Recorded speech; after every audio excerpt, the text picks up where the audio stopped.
Sorry, Daddy. Today I'm going to be flat out and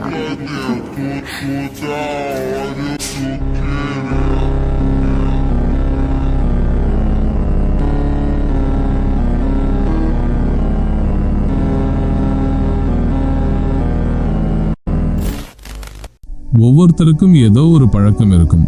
சிலர் cigarette, சிலர் தண்ணி, சிலர் சும்மா டைம் வேஸ்ட் பண்ணுவாங்க. ஆனா உண்மையான கெத்து, உண்மையான பவர் எதுல இருக்கு தெரியுமா? டிசிப்ளின். பயங்கரமான வார்த்தையா இருக்கா?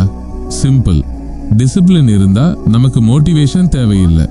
அந்த மூடு சரியில்லைனாலும் நம்ம மனசு பரவாயில்ல செய்வோம்னு சொல்லி வேலையை பார்க்கும். சோம்பேறியா இருந்தாலும் தனியா இருக்குமேன்னு தோணுனாலும் நான் இதை செஞ்சே தீருவேன்னு நிக்கிறது தான் டிசிப்ளின். இதுதான் சூப்பரான ஒரு பழக்கம். உங்களுக்கு ஒரு ஸ்ட்ராங்கான லைஃப் வேணுமா? டிசிப்ளின் அதை கட்டி கொடுக்கும். மனசுல அமைதி வேணுமா? டிசிப்ளின் அதை பாதுகாக்கும். மரியாதை வேணுமா? டிசிப்ளின் அதை சம்பாதிச்சு கொடுக்கும். இதுக்கு எந்த ஷார்ட்கட்டும் கிடையாது, வேலை மட்டும்தான். நம்ம கண்ட்ரோல் நம்ம கையில இருக்கணும். சும்மா சாக்கு போக்கு சொல்லக்கூடாது. அழவோ மற்றவங்களை குறை சொல்லவோ கூடாது. நல்ல வாழ்க்கை வேணும்னா நல்ல பழக்கத்தை ஆரம்பிங்க. அந்த டிசிப்ளினே நீங்க ஆகுற வரைக்கும் தினமும் அதை செய்யுங்க. டேவிட் கோக்கின்ஸ்னு ஒருத்தர் சொல்றாரு. அவர் சொன்ன மெசேஜ் என்னன்னா, கஷ்டமான விஷயங்களை மற்றவங்க ஐயோ வேணான்னு ஓடுற விஷயங்களை நீங்க தைரியமா ஏத்துக்கோங்க. கடின உழைப்பு, அந்த கஷ்டமான பாதையை விரும்புங்க. காயப்படுறது பயப்படாதீங்க. யாராவது வந்து ஏன் மச்சான் இவ்வளோ கஷ்டப்படுற, ஒரு நாள் ரெஸ்ட் எடு, ஒரு பிஸ்ஸா சாப்பிடு, மேட்ச் பாருன்னு சொன்னா இல்ல ப்ரோன்னு சொல்லுங்க. எழுந்து வேலையை பாருங்க. ஏன்னா மோட்டிவேஷன்ங்கிறது ஒரு காத்து மாதிரி, வரும் போகும். ஆனா உள்ளுக்குள்ள ஒரு வெறி, ஒரு டிரைவ் இருந்துச்சுன்னா முன்னாடி என்ன தடை வந்தாலும் உடைச்சிட்டு போயிட்டே இருப்பீங்க. உங்க மேலேயே உங்களுக்கு சந்தேகம், பயம் இதெல்லாம் வந்தா அதையே பெட்ரோல் மாதிரி யூஸ் பண்ணுங்க. அப்போ உங்களை யாராலையும் தடுக்க முடியாது. நம்ம வளர வளர இந்த உலகம் இவ்வளவுதான், இதுக்குள்ளதான் வாழணும்னு நமக்கு சொல்லி கொடுப்பாங்க.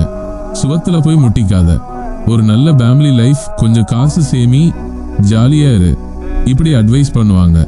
ஆனா யோசிச்சு பாருங்க, இது ஒரு சின்ன வட்டத்துக்குள்ள வாழற மாதிரி. வாழ்க்கை இதை விட ரொம்ப பெருசு. எப்போ தெரியுமா? ஒரு சிம்பிளான உண்மையை நீங்க புரிஞ்சுக்கும் போது. என்னன்னா, இப்போ நீங்க வாழ்க்கைன்னு சொல்றீங்களே, உங்க சுத்தி இருக்கிற எல்லாமே உங்களை விட பெரிய புத்திசாலி இல்லாத மனுஷங்க உருவாக்குனது தான். அப்போ நீங்களும் அதை மாத்தலாம். நீங்களும் புதுசா ஒன்ன உருவாக்கலாம்.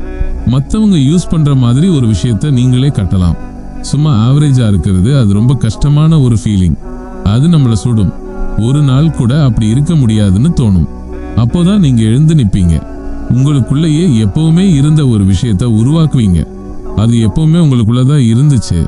ஆனா நம்ம தான் அதை வெளியே எடுக்க பயப்படுறோம். ஏன்னா அதுக்கு நிறைய வலி, நிறைய உழைப்பு தேவைப்படும். தோத்துட்டா என்ன பண்றதுன்னு பயம். ஆரம்பிச்சுட்டு முடிக்க முடியலன்னா என்ன பண்றதுன்னு பயம். அதனாலேயே யாரிடமும் சொல்லாம வச்சிருப்போம். ஆனா எப்போ தெரியுமா அந்த பயம் உடையும்? திடீர்னு ஒரு பெரிய அடி விழும்போது. வேலை போயிடுச்சு, இல்ல நம்ம கூட இருந்தவன் ஜெயிச்சு நம்மளை தாண்டி போயிட்டான்னு பார்க்கும்போது.